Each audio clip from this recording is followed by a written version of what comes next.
Hello दोस्तों, आप सभी का स्वागत है आपके अपने यूट्यूब चैनल डी क्लासेस में।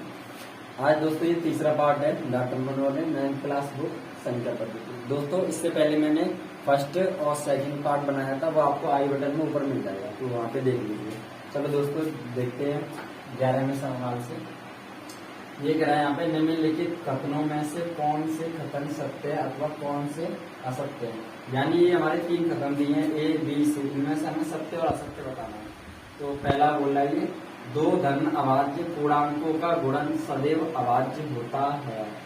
यानी अभाज्य पूर्णांक क्या होते हैं? वह संख्या जो स्वयं से विभाजित होती है और 1 से, अन्य किसी संख्या से विभाजित नहीं होती। कौन सी संख्या कहलाती है? अभाज्य। तो दोस्तों यहाँ पे देखते हैं, हम बता दे रहा हूँ बेसिक से। 2 धन अभाज्य, तो अभाज्य लेंगे पूर्णांक, तो पहला ले दे चलो 2, और फिर हम दूसरा जोड़ के देखते हैं। योग की बात कर रहे हैं ना, 2 धन अभाज्य पूर्णांक का गुणन, तो गुणन की बात कर रहा है तो हम गुणा लगा देंगे। एक और अभाज्य गुणन ले लेंगे, चलो 3 ले ले रहे हैं। 2 और 3 कितना हो गया? ये 6। तो ये कैसा है? ये अभाज्य नहीं है। ये कैसा है? ये भाज्य। यानी 2 का 3 से ही भाग चला जाता है, 6 से भी चला जाता है और 2 से भी चला जाता है। दूसरा और भी देखते हैं,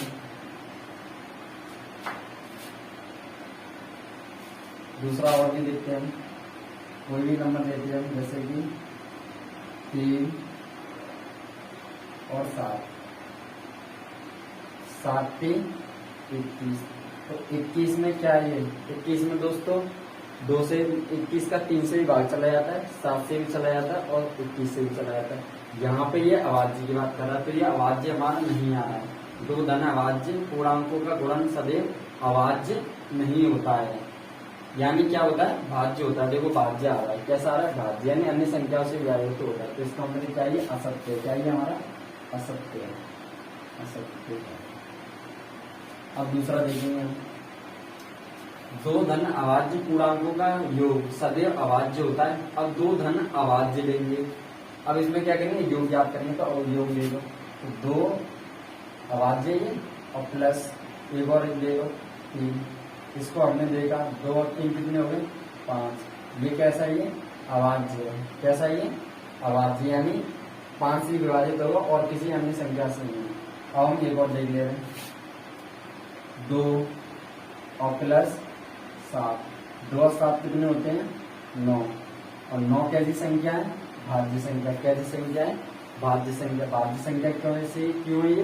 क्योंकि 3 से भी डिवाइड हो जाता है, इसका 9 से भी डिवाइड हो जाएगा, तो अन्य संख्या से भी विभाजित हो जाएगा। तो ये भी क्या रहेगा? असत्य। क्या रहेगा? असत्य। ये भी क्या रहेगा? असत्य। अब यहाँ पे बात करते हैं, यदि ए और बी कोई 2 ऋण पूर्णांक है, यानी ए और बी की जगह पे हमें 2 कोई पूर्णांक लेने, वो कैसे लेने? ऋण पूर्णांक। तो हमें ए की जगह पे रखना है वो नंबर और बी की जगह पे वो नंबर रखना है। फिर हमें देखना है कि सदैव ऋण पूर्णांक होते हैं तो प्लस के आते हैं। चलो देखते हैं। तो मैंने कोई भी ऋण पूर्णांक ले ली, 2 माइनस के 2 कोष्टक लग रहा है, प्लस बी की जगह पे मैं ले ले रहा हूँ 3। कोई भी ऋण पूर्णांक ले लो। अब हम इसको देखते हैं कैसा आएगा। तो दोस्तों माइनस और माइनस हम जोड़ते हैं तो क्या आता है निकल के? ये माइनस और संख्या चिन्ह माइनस का रहता है और संख्या क्या होती है? जुड़ जाती है। 3 और 2 कितने होंगे? 5। तो ये क्या आता है? सदैव ऋण पूर्णांक आता है। जब भी हम माइनस और माइनस के 2 पूर्णांकों को जोड़ेंगे तो सदैव ऋण पूर्णांक आएगा। तो ये हमारा दोस्तों क्या रहेगा? ये सत्य रहेगा।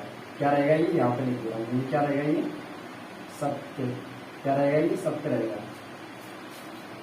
तो दोस्तों 11वां क्वेश्चन हमारा हो गया। आपने नोट कर लिया होगा। इसको मैं थोड़ा नीचे के सवाल हल करने के लिए इसलिए ऊपर से इसको रफ कर दे रहा हूँ, चाहे तो आप स्क्रीन शॉट ले लीजिए।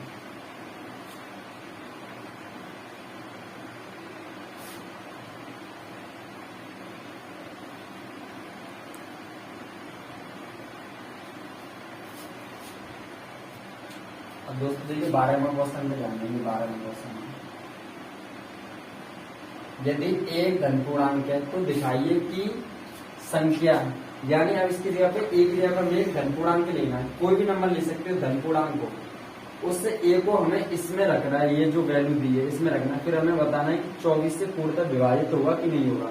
बस इतना काम करना है कि ए की जगह पे हमें कोई एक धन पूर्णांक लेना, कोई भी ले सकते हो नंबर, उस एक की जहां ए दिखाई दे रहा है वहां पे हमें ये रखना है।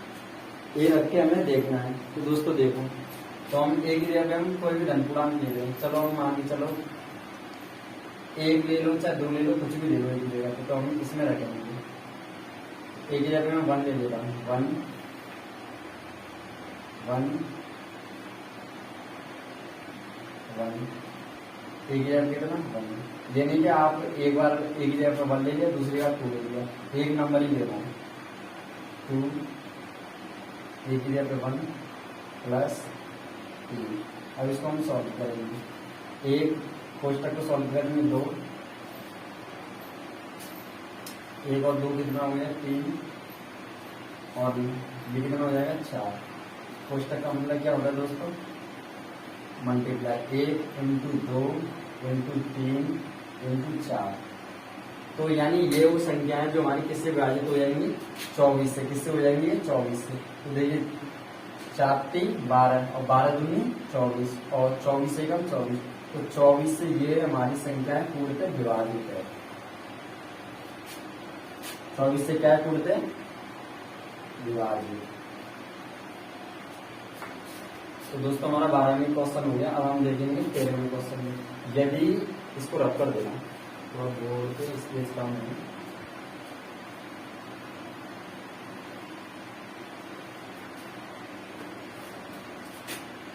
अब 13वां क्वेश्चन है, यदि ए एक समधन पूर्णांक है। अब इसकी जगह हमें 13वें क्वेश्चन में क्या लेना है दोस्तों, ए की जगह हमें सम संख्या लेनी है। सम संख्या हम कोई भी ले सकते हैं। यहाँ पे देखो, यदि सवालों को समझना सीखिए। सबसे पहले सवाल करने से पहले उसको समझो, उसकी हेडिंग में या उसकी लाइन पे क्या लिख रहा है, पहले उसको बेसिक से पढ़ो। फिर उसकी जैसे जैसे बोल रहे हैं जैसे जैसे सवाल करते जाओ।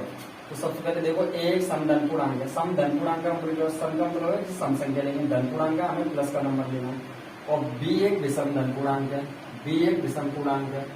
तो बताइए कि निम्नलिखित संख्या में से, तो ये निम्नलिखित ये यहाँ पे हमें सम रखना है और बी की जगह हमें विषम रखना है। तो हमें इसमें से बताना है कि कौन सी सम होगी कौन सी विषम होगी। तो ए की जगह मैं कोई भी सम ले ले रहा हूँ, चलो 2 4 कुछ भी ले सकते, तुम्हारी मर्जी है। बी की जगह हमें क्या लेना है, विषम लेना है। 1 3 और विषम कौन सी होती है 5, ठीक है। तो देखो अब क्या करेंगे, यहाँ पे रखेंगे। तो एक ही जगह पे हमें कितना रखना है दोस्तों, सम रखना है। तो एक ही जगह पे यहाँ पे पहले में रखेंगे। तो एक ही जगह पे हमें कितना रखना है 2। तो चलो पहले 2 से कर दो। तो 2 ए पे स्क्वायर है, तो एक ही जगह पे हम 2 रखेंगे। तो 2 पे भी क्या लगाएंगे, स्क्वायर लगाएंगे। तो 2 का कितना हो गया 4, ठीक है। अब हम बी पे देखेंगे, किस पे देखेंगे, बी पे। तो बी की जगह पे हमें कितना रखना, 1 रख दो। तो 1 का बी पे स्क्वायर है, तो 1 पे भी क्या होगा स्क्वायर। तो 1 का क्या रहेगा 1। अब हम इस पे देखेंगे, ए की जगह पे दोस्तों कितना है 2 प्लस बी की जगह पे कितना लिया तो दोस्तों हमने 1, तो इसका कितना हो गया 3।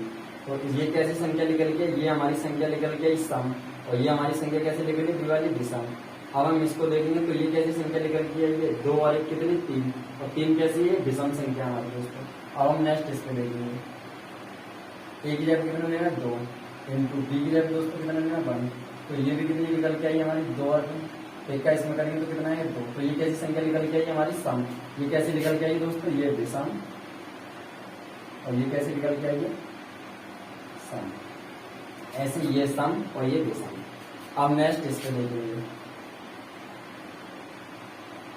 ए की जगह कितना दोस्तों 2, ए की जगह कितना 2 प्लस 1। इसको सॉल्व करेंगे, 2 और 1 कितना होता है, अंदर के क्वेश्चन सॉल्व करेंगे 2 कोष्टक में है तो गुणा करते हैं। 2 और 1 कितने हो गए 3, और 3 कैसी, और 3 में 6 कैसी संख्या सम, कैसी संख्या ये सम। अब नेक्स्ट इसको देखेंगे, बी की जगह दोस्तों 1, बी की जगह कितना 1 और प्लस 1। तो 1 और 1 ये 1 और 1 कितना है 2, और 2 को करेंगे तो 2 एकम 2, ये कैसी संख्या ये सम।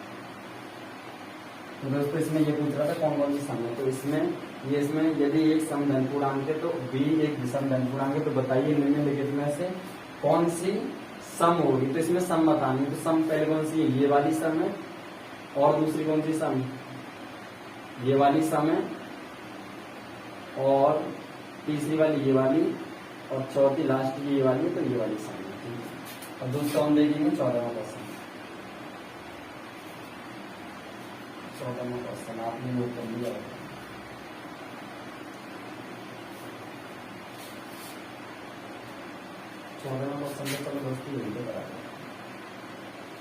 दोस्तों ये यहाँ पे देखिए 14वां क्वेश्चन में धन पूर्णांक के किन गुण धर्मों के अंतर्गत निम्नलिखित कथन सत्य। तो इसमें गुण धर्म बताने हैं कि क्या बताने इसमें दोस्तों, गुण धर्म बताने हैं कि कौन कौन से गुण धर्म है। तो देखो सबसे पहले इसका फॉर्मूला बना देता हूँ। तो पहले इसका फॉर्मूला होता है ए इंटू बी बराबर, पहला हमने ए माना था तो ए,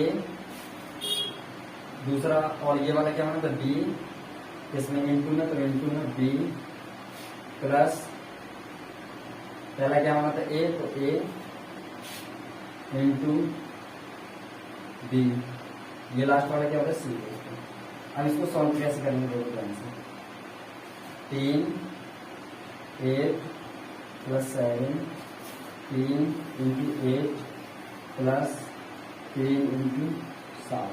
तो दोस्तों देखिए ये हमारा किस पर आधारित है, योग पर गुणा पर वितरित नियम, योग पर आधारित, किस पर, योग पर गुणा का वितरण नियम, योग पर गुणा का वितरण नियम। तो दोस्तों देखिए इसका क्या है कि अगर हम a इंटू बी, यानी ये इसका फॉर्मूला है a इंटू बी प्लस सी बराबर a को हम b से गुणा करें कोष्टक में प्लस a को गुणा करें c से, इसका मतलब क्या होगा, पहले a का b से करेंगे ये हो गया, फिर a का c से करेंगे तो इसका मतलब ये होगा कि a into B plus C करें और a इंटू कोष्टक b प्लस a इंटू सी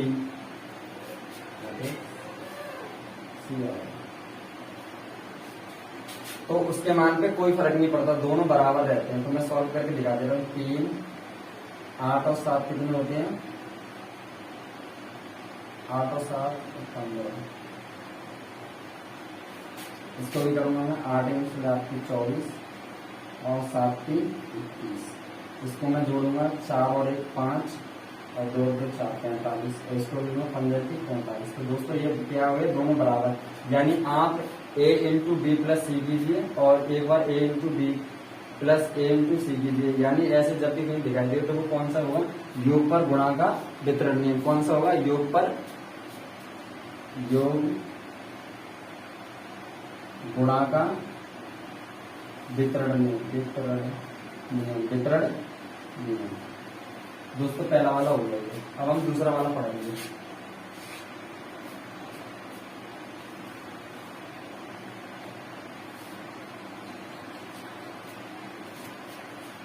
दूसरा है हमारा ये 3 5 प्लस 9 बराबर 3 प्लस 5 प्लस 9। इसका भी फॉर्मूला मैं बना देता हूँ। ये पहला a हो जाएगा प्लस ये हो जाएगा b, a b और ये हो जाएगा c प्लस, पहला वाला हमने क्या माना था a, तो ये क्या हो जाएगा a, ये b और ये लास्ट में क्या हो गया दोस्तों c। तो इसका क्या है कि आप a प्लस बी प्लस सी और प्लस आप यानी चेंज करके आप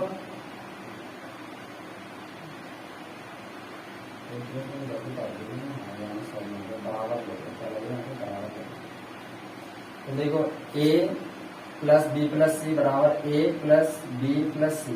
तो दोस्तों इसमें क्या करेंगे हम कि ये पहले वाला a लास्ट में कोष्टक हो जाएंगे b प्लस सी और ये हो जाएगा, यानी आप a को b के साथ जोड़िए कोष्टक में और c को अलग जोड़िए और a इसमें b के साथ c को जोड़िए, तो भी मान कैसे आएंगे, दोनों योग पर दो भी मान कैसे आएंगे, दोनों के बराबर आएंगे। बराबर कैसे आएंगे देखिए, 3 प्लस 9 और 5 कितने होते हैं 14, कितने होते हैं 9 और 5 कितने होंगे 14 और 14 और 3 कितने हो गए 17, कितने हो गए 17।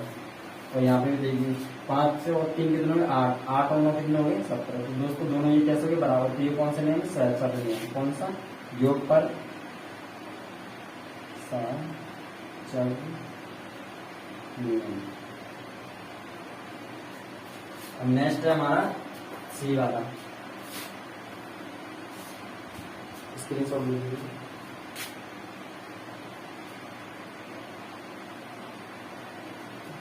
सी वाला नेक्स्ट है हमारा सी वाला। 3 इंटू 2 बराबर 2 इंटू 2। इसका क्या हो रहा है, इसको मानिए a इंटू बी प्लस पहले, और इसको माना था b इंटू ए।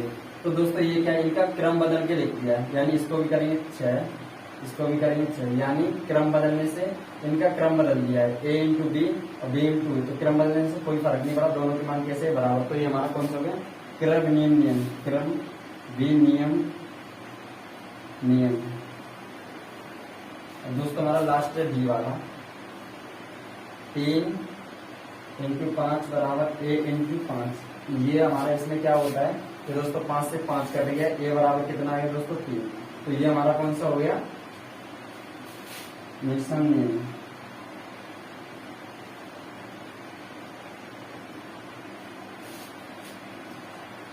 लास्ट का क्वेश्चन रहेगा दोस्तों 15 में।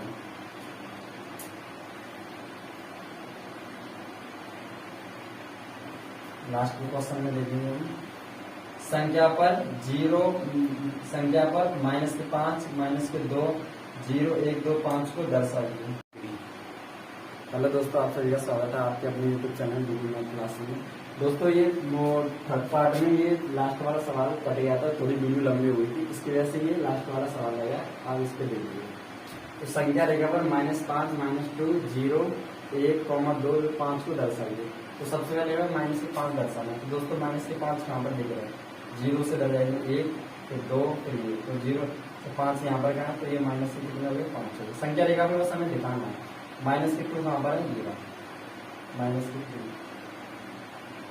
और 0 तो यहाँ पे है ये हमारा, 1 कहाँ पर है हमारा यहाँ पे, यानी संख्या रेखा पे हमें दिखाना है कि दर्शाइए।